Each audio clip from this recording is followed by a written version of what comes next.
In this video, we'll show you how to add, edit and use question draw for quiz questions in Articulate Rise 360.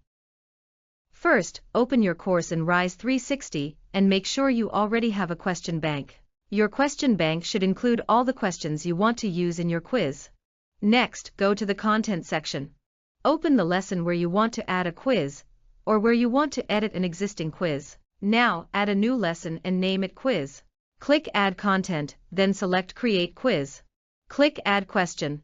From the available options, select Draw from Question Bank. Choose the question bank you created earlier, and then click Insert Draw. Let's preview the course. You'll notice that all questions from the question bank are included in the quiz by default. If you want to display fewer questions, click the Edit button.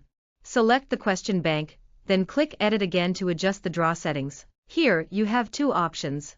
You can choose random questions to shuffle the question order, or specific questions to select individual questions.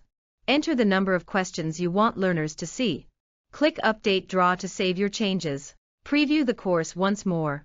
You'll see that the quiz now displays a randomized set of questions based on your selected settings. And that's it. You've successfully learned how to add, edit and use question draws in Articulate Rise 360. Thanks for watching and happy course creating with Articulate Rise 360.